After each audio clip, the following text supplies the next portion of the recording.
Hello and welcome to an Everyday Canines video. This is the Firework Phobia series and looking at why our dogs are scared of fireworks and how we can help them.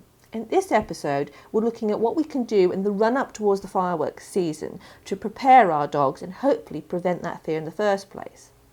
So prevention has been proven to be the best way of keeping our dogs confident around fireworks. It's proven that that's the best way to reduce their fear is prevention. Obviously, if you've got a puppy and you're running up towards fireworks season, this is now the time to start thinking to yourself, right, what am I going to do to help my puppy be ready for when those loud bangs go off?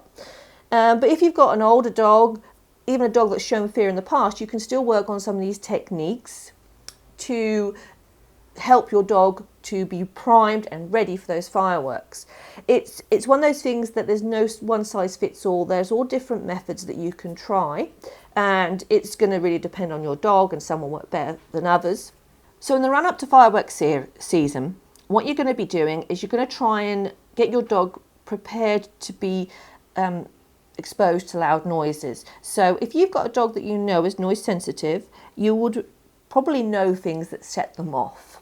My Sheltie, I noticed when she was younger that there's a metal poo bin in the park, and when you lift the lid and drop that, she would react really loud to that, badly to that. So what I would do is we'd play a game. I'd lift it up quietly, treat her, lift it up a bit louder, treat her, and till I could bang it and she wasn't worried, and she now walks past it every day, not a problem. So there's probably things that you do know about in your dog's life, it's ordinary noise sensitive, that are already something that worries them. Another thing that can be, if you have to do agility, is the bang of the aluminium seesaw.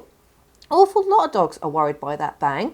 Again, this was something that worried my Sheltie. And so what I did is I would stand at the other far side of the arena and I'd ask people to bang it, or just when they were using it, bang it, and I would treat her, get a bit closer, treat her, and do like that. So she was getting used to that bang.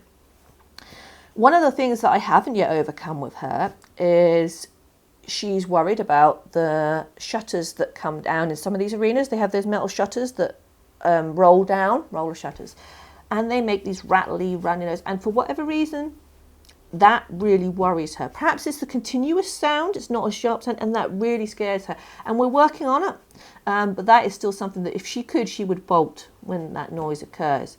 Another thing that she's been triggered by is rattly doors. Rattly doors, I worked on that. So I have done all these different things with her. I noticed things that worried her and I've worked on them.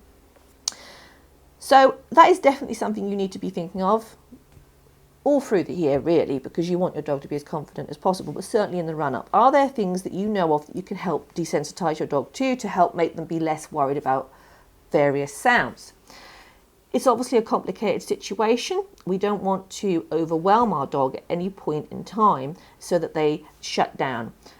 So a really bad idea would be taking your dog to a fireworks display. That is not socialising them. That is potentially putting them into a situation where you completely overwhelm them, shut them down, and they just can't cope. And you're setting yourself up for disaster there. What you could do is, if you knew there was a firework display happening somewhere near you, is you could drive and park relatively near it, perhaps a mile or so away, and see what, and work there. And if your dog was okay taking treats there at that distance, fine. If they were worried, you'd go back a bit further. But of course, that's not necessarily convenient for us. So prevention, it's a complicated situation, just like why fear occurs. We need to have our dog trusting us. If our dog is trusting us and responds to us well, then that is going to really help us, because that means our dog will trust when a bang goes off, if we talk to them and give them rewards or whatever, they're going to hopefully trust us but they'll respond to us and want to come to us for comfort, if you see what I mean. So that is a good factor. It depends on the nature of our dogs. Some dogs are more into their people than others, or they have a certain person they're really fond of. It can also depend if we happen to be around at the right times. Possibly we're a night shift worker, so that's difficult because you're always out at the time when there could be loud fireworks going off. So it's going to be harder to condition that one. So yes, there's lots of things going on, but your first step with a puppy, with any dog that's noise sensitive, is to find places where there's noises that make them worried, and to show them that that loud noise is okay. And the more of these noises you can do and counter condition to, then that stands you in better stead for the fireworks. Another thing you can do is you can get these fireworks noises on your phone. You can get them on CD or whatever. You play them really quiet, and you play and reward your dog. And then you maybe make them louder and louder to the point where the dog is going, oh, well, I don't care about that. Again, it's the factor comes into play is how reactive your dog is. And some dogs might never get to a certain level where they can cope with that loud sound. We have to be realistic. But if we can help them to be less stressed, that will be our goal. We might not have a dog that's completely calm during fireworks, but we can have them so they actually can cope. And so that is a big factor. Now, there's lots of evidence to show that this counter conditioning, which I've been talking about, works. Now, what is counter conditioning? That is where something occurs, like a loud noise, and you play with your dog, give your dog food, and that is called counter conditioning. You're making the fact that there's a loud noise, instead of it being like a scary thing, you're making go, oh, that's a good thing because there's now food coming. I used that with my Labrador when he was worried about fireworks, and I have to say he's been fine ever since. You know, he was only worried a little bit, but he's been fine ever since. But there is good research to back up that being the best method. So we've got from Switzerland, the University of Bern's Companion Animal Behaviour Group, which was led by Stephanie Reiner.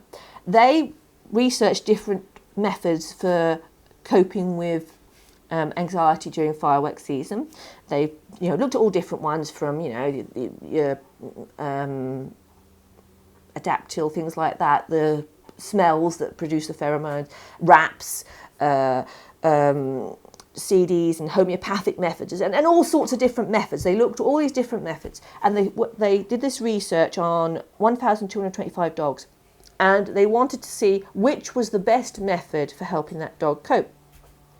And by hands down, counter conditioning was the best method. They found that dogs who received counter conditioning were 70% less scared during fireworks on average. I mean, that is big. Because imagine your dog is really worried, 70% less, that could be a big deal. So Reiner said, counter conditioning, I think that would be probably the most important advice to any owner, especially with a new puppy or a new dog. Even if they do not yet show any fear of noises, keep it that way. There's a myth that by reacting positively, you're reinforcing fear, which you can't do because fear is an emotion, not a behaviour. This is important to bear in mind, because you will get this story coming across the internet that if your dog reacts frightened to something, you ignore it. You ignore it. I mean, I always thought that was a very bizarre thing to say. Very bizarre. But that was the methodology that's been going around. It still goes around. If your dog reacts scarily, just ignore it. No. That does not help a dog at all. It doesn't help a person, doesn't help a dog. There is research out there to show that dogs react in a similar way to a child would react. So they seek out a person for comfort. If that person then turns their backs on them, you're punishing that dog for seeking out comfort and being afraid. That's all you're doing. You're not helping that dog. You're not saying, oh, you shouldn't be afraid. Imagine you were frightened, really frightened by something, frightened to the point that you couldn't rationalise it. Because this is what we've got to say, dogs can't rationalise like a person. So you can't rationalise that. You're morbidly afraid. Maybe someone's holding a gun to you, and you turn to someone, the person you trust in your life, and you say to them, I'm really scared, can you, and turn to them for comfort, and that person goes, well, you shouldn't be scared, should you? And turns away. That is just such an awful way to react to anybody. It's not the way I ever reacted to my dogs. It wouldn't be a way I react to a child or a person. If your dog is scared and they seek you out for comfort, good. First of all, that shows they trust you. I would rather my dog was afraid and sought me out for comfort than to bolt, for instance. Much better that way. It also shows that it also gives you an opportunity to help them through it. So comforting them, it could be stroking them, saying, yeah, it's okay, it's gentle. You're not saying to them, oh, I know, it's all scary. Like, you're not adding to the fear. What you're doing is you're saying, that's all right, and calmly and gently stroking them. If you can, getting your dog to take treats, hang on a minute, and playing with them is a really good way of helping them through that fear. And that's good, and it's counter conditioning. It's been shown it's been proven to work. You will not make your dog more fearful by comforting them when they are afraid. It doesn't work like that. As the study has said, fear is an emotion, not a behaviour. If you reward a dog while it's in a fearful state, you are not going to be rewarding the fear. That's the big thing that people say. Oh, if I reward my dog while it's anxious, I'm rewarding the anxiety. No, you're not. If your dog was so anxious that it couldn't take a treat, then you would know your dog's in a really bad place. If your dog can take a treat, what you're actually doing is you're making a fearful situation better. You're calming them, you're saying, okay, it's scary, but look, there's sausage, or there's a game or something. You're helping that dog to overcome its fear. This is one of the most important things I want to say in this video, because I hear it so often as people just ignore the dogs or whatever, or they said the dog's got to get through it. They can't power through it. That's just not the way they work. So you must, if your dog is scared of fireworks, do not leave that dog alone. Do not leave it alone in a room. Do not leave it outside in a kennel when there's fireworks going off. Have that dog with you so you can be their support and their comfort. You can be there for them to rely on.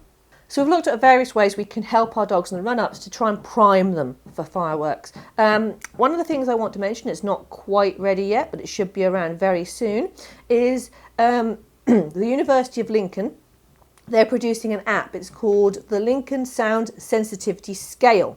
And what you can do is you can have the app, and it helps you to assess where on the fear spectrum your dog's anxiety falls. So this is Daniel Mills speaking, and what he says is, when an animal has a fear of fireworks, what we mean is that the animal shows a large reaction to firework noises. What we're interested in is how big is that response. So you can assess how bad your dog is noise reactive, and you can assess different sound, and then that will help you to determine how you're going to overcome that. So again, it's another little factor about you understanding your dog, because prevention is a lot about understanding your dog, what sets them off, what triggers them, and what they respond well to. One of the things I quite like to do with my dogs when there's fireworks going off, and my dogs are all food motivated, so this works for mine, is that I'll have treats near me.